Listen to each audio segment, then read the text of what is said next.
నందన్ రావుతో మా ప్రతినిధి Raju face to face. Bharatiya Janata Party అభ్యర్థి రఘునందన్ రావు ఇంటికి ప్రచారం చేస్తున్నారు. వారికి అవకాశాలు ఏ విధంగా ఉన్నాయి, ప్రభుత్వంపై వారికి ఎటువంటి అధికారం రాబోయే రోజుల్లో ఏ రకంగా వారు అధికారాన్ని చేపట్టడానికి ప్రయత్నం చేస్తున్నారు అడుగు తెలుసుకున్నాం. చెప్పండి, ఏ విధంగా మీ ప్రచారం కొనసాగుతుంది, మీకు గెలుపు అవకాశాలు ఏ విధంగా ఉన్నాయి? 100% భారతీయ జనతా పార్టీ ఈ నియోజకవర్గంలో గెలుస్తుంది. ఎందుకంటే ప్రతి గ్రామానికి తీసుకొచ్చినటువంటి ఎల్ఈడి బల్బులు, స్వచ్ఛ భారత్ కింద తీసుకొచ్చినటువంటి పాత్రలు, అవధింటున్న పువ్వుల్లో రూపాయికి 27 రూపాయలు రేషన్ షాప్లో నుంచి వస్తున్నటువంటి బియ్యం ధర కానివ్వండి, మనం నడుస్తున్న సిమెంట్ రోడ్లో ₹1,00,000 90,000 కేంద్ర ప్రభుత్వం ఇచ్చింది. ఇక్కడ పెట్టిన చెట్టు చుట్టూ పెట్టిన ట్రీ గార్డు, ఇట్లా ప్రతి పథకం గ్రామీణ ప్రాంతాల్లో గ్రామ సర్పంచులకి విధిగా వస్తున్నటువంటి ప్రతి రూపాయి 14th ఫైనాన్స్ కమిషన్ లేదా కేంద్రం ఇస్తున్నటువంటి నిధులే. ఇప్పటిదాకా రాష్ట్ర ప్రభుత్వం పల్లె సీమల అభివృద్ధికి ఒక 7 నెలలు సర్పంచులకు జీతం ఇచ్చింది తప్ప అంతకుమించి కొత్తగా చేసింది ఏం లేదు. కాబట్టి భారతీయ జనతా పార్టీ అభ్యర్థినైనా నన్ను గెలిపిస్తే కేంద్రం నుంచి కొట్లాడి ఎక్కువ నిధులు తెస్తాం, పల్లె సీమల్ని బాగు చేస్తాం. కాబట్టి దుబ్బాక మొత్తం గ్రామీణ వాతావరణంలో ఉన్నాం కాబట్టి రైతులు, పేద ప్రజలంతా మా పక్షాన ఉన్నారు. భారతీయ జనతా పార్టీని గెలిపిస్తారనేటువంటి విశ్వాసం నాకు ఉంది. రాబోయే రోజుల్లో ఏదైతే ముంపుగా మా గ్రామాల ప్రజలు మాత్రమే ఉన్నారని చెప్పి మీరు వైపు కాంగ్రెస్ చెప్తుంది అవసరం, కానీ ఈరోజు స్వచ్ఛందంగా వాళ్ళే వచ్చిన పార్టీ చేస్తున్నారు, మాకు ఖచ్చితంగా బ్రహ్మరథం పడుతుందని వాళ్ళు తీసుకొస్తున్నారు. దాన్ని ఇప్పుడు హరీష్ రావు గారు సిద్దిపేటలో కూర్చొని ఫంక్షన్ హాల్లో కూర్చొని బెదిరించి చికెన్లు పెట్టి, బిర్యానీలు పెట్టి, చుట్టూ పోలీసు వాళ్ళని పెట్టి, పొద్దుగాల మా పార్టీలో చేరిన వాళ్ళని తీసుకుపోయి ఇక్కడ రాంపూర్ ఉప సర్పంచ్ గారు ఒక 5 వార్డు మెంబర్లు మా పార్టీలో చేరారు. సాయంత్రం కల్లా ఆందోళన ఎమ్మెల్యే గారు వస్తారు, బలవంతంగా కార్లు వేసుకొని రెక్కించుకుపోతారు, మళ్ళీ కండువా కప్పుతారు, మళ్ళీ పంపిస్తారు. వాళ్ళు తెల్లారు వచ్చి మళ్ళీ మా దగ్గర చేరుతారు. మీరంతా బాగా అభివృద్ధి చేస్తే, ప్రజలంతా మీకు బ్రహ్మరథం పడతా ఉంటే ఎందుకు ఒక వార్డు మెంబర్ కాడి నుంచి మానిటర్ చేస్తున్నారు? ప్రజాస్వామ్య దేశంలో ఉన్నావా, ఇంకెక్కడన్నా ఉన్నావా? ఏ పార్టీలో చేరొద్దు, మా పార్టీలో చేరాలనేటువంటి బెదిరింపులు ఎందుకు వస్తున్నాయి హరీష్ గారికి? అప్పుడే అర్థమవుతుంది ఆయన కాళ్ళ కింద భూమి కదిలిపోయిందని. దుబ్బాకకు జరిగినటువంటి అన్యాయానికి పూర్తి బాధ్యుడు హరీష్ రావు అని చెప్పి ఈ ప్రాంత ప్రజలు సంపూర్ణంగా విశ్వసిస్తున్నారు. కాబట్టి హరీష్ రావు గారు ఇట్లాంటి చిల్లర మల్లర రాజకీయాలకు పాల్పడుతూ ఉన్నారు. ఆయన స్థాయికి అది తగదు. అట్లాంటి పిచ్చి పనులు చేయొద్దని భారతీయ జనతా పార్టీ నుంచి వారిని హెచ్చరిస్తాము. ఇంకొక ఏదైతే ఒక్క బీజేపీ గెలిస్తే ఏం జరుగుతుంది అభివృద్ధి, ప్రభుత్వం మారింది కాబట్టి మేమే అభివృద్ధి చేస్తామని చెప్పిపోతున్నాం. దీని మీద ఇప్పుడు అట్లా చెప్పాలంటే మరి ఢిల్లీలో మేము ఉన్నాం కదా, మేము పైసలు ఇవ్వకపోతే ఏం వస్తలేదు అన్నారు కదా మీరు. కరోనాకు పైసలు లేవు, దవాఖానలకు పైసలు లేవు, ఉపాధి హామీకి పైసలు లేవు, చెట్టు పెట్టేందుకు పైసలు లేవు, మంచినీళ్ళు ఇచ్చేందుకు పైసలు లేవు, సర్పంచులకు జీతాలకు పైసలు లేవు, శ్మశాన వాటికలకు పైసలు లేవు. పైసలన్నీ మేము ఇస్తున్నాం కదా.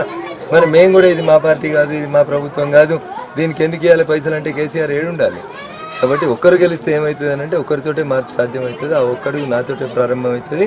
ఖచ్చితంగా చంద్రశేఖరరావు గారు చేస్తున్నటువంటి అహంకారపూరిత ధోరణికి దుబ్బాక నుంచే పతనం ప్రారంభమవుతుందని నేను విశ్వసిస్తాను. అభివృద్ధి విషయంలో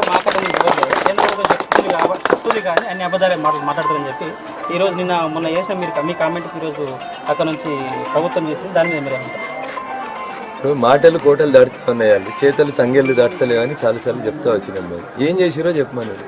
గజ్వేల్లో 100 పడకల ఆసుపత్రి కట్టిర్రు, సిద్దిపేటలో ఒక మెడికల్ కాలేజ్ కట్టుకున్నారు.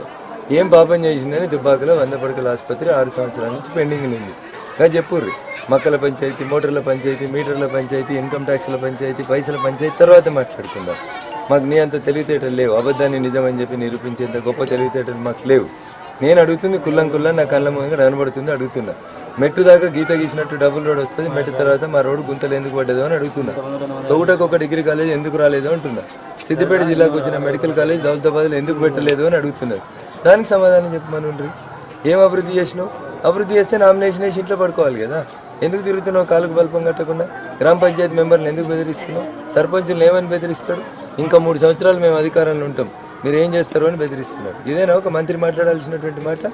అంత చక్కగా ఉంటే నీకు ఇన్ని తిప్పలు ఎందుకు వస్తుంది? ప్రజలకు అర్థం కాదు అని మాట్లాడతాడు ఆయన. ఇంత అహంకారపూరితమైనటువంటి మాటలు అనేవి సరైనది కాదని నేను హరీష్ రావు గారికి ఈ సందర్భంగా తెలియజేస్తాను. మీకు కలిసి వచ్చే అంశాలు ఇది గ్రామీణ వాతావరణం కావడం మాకు కలిసి వచ్చేటువంటి అంశం. దుబ్బాక, సిద్దిపేట, గజ్వేల్ ఈ 3 నియోజకవర్గాల్లో జరిగినటువంటి అభివృద్ధిని బేరీజు చేసుకోమని ప్రజలకు కంపారిటివ్ స్టేట్మెంట్ ఇవ్వడంలో నేను సక్సెస్ అయినాను. 180 కోట్లు సిద్దిపేటకి తీసుకుపోయి, 434 కోట్లు గజ్వేల్కి తీసుకుపోయి, 10 కోట్లు దుబ్బాకకి ఇచ్చిన రోజే మన దుబ్బాకని ఎట్లా చూస్తారో ఒకసారి అర్థం చేసుకోవాలని చెప్తున్నాను. దుబ్బాక ఎమ్మెల్యే గారి క్వార్టర్ ఉన్నటువంటి కాంపౌండ్లో ఏ రకమైనటువంటి ఫెసిలిటీస్ ఉండాలి, సిద్దిపేట ఎమ్మెల్యే గారి కాంపౌండ్లో ఏ రకమైనటువంటి ఫెసిలిటీస్ ఉండాలనేది ఆలోచించుకోవాలి. సిద్దిపేట ఎమ్మెల్యే క్వార్టర్కి దుబ్బాక ఎమ్మెల్యే క్వార్టర్ అనేది సర్వెంట్ క్వార్టర్ కావద్దని మేము కోరుకుంటాము. సిద్దిపేటలో మోచేతి నీళ్ళు తాగి దుబ్బాకోళ్ళు బతకాలనే నీ అహంకారానికి మేము వ్యతిరేకమని చెప్తా ఉన్నాం. దాన్ని ఎదిరిస్తామని చెప్తాము.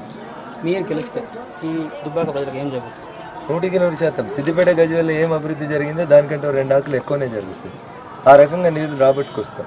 దానికోసమే మాకు ఈ అవకాశం ఏమని చెప్పి అడుగుతా ఉన్నాం. ఒక ప్రశ్నించే గొంతు అసెంబ్లీలో ఏముందో మీరు చూస్తూ ఉన్నారు. ఎవరు గెలిచినా ఇదైనా మా దగ్గరికి రావాలనేటువంటి ఆయన నేచర్కు భిన్నంగా రాష్ట్ర శాసనసభలో మిగతా నియోజకవర్గాలకు జరుగుతున్నటువంటి అన్యాయాన్ని ఎండగట్టాలంటే నాలాంటి ఒక ప్రశ్నించే గొంతుని పంపమని అడుగుతా ఉన్నాను. దుబ్బాక కీర్తి ప్రతిష్టని సిద్దిపేటలాగా గజ్వేల్లాగా పెంచి చూపెడతానని ఈ సందర్భంగా ఆలోచిస్తాను. ఇది ఏదైతే ఒకరి మీద ఒకరు మోచేతి నీళ్ళు తాగాల్సిన అవసరం లేదు. దుబ్బాక ప్రజలు ఖచ్చితంగా మా అండనే ఉన్నారు. మేము హరీష్ రావు ద్వారా మా అభివృద్ధిని మేము కాంక్షిస్తున్నాము. సొంతంగా మేము స్వతహాగా మేము అభివృద్ధి చేసుకోవాలి కాబట్టి బీజేపీ పార్టీకి మీరు ఓటేసి గెలిపించాలని చెప్పి మరొకసారి చెప్తా ఉన్నారు. రాబోయే రోజుల్లో కాషాయ జెండా ఎగరేస్తామని చెప్పి కూడా రఘునందన చెప్తా ఉన్నారు. కెమెరామెన్ శివతో రాజు న్యూస్.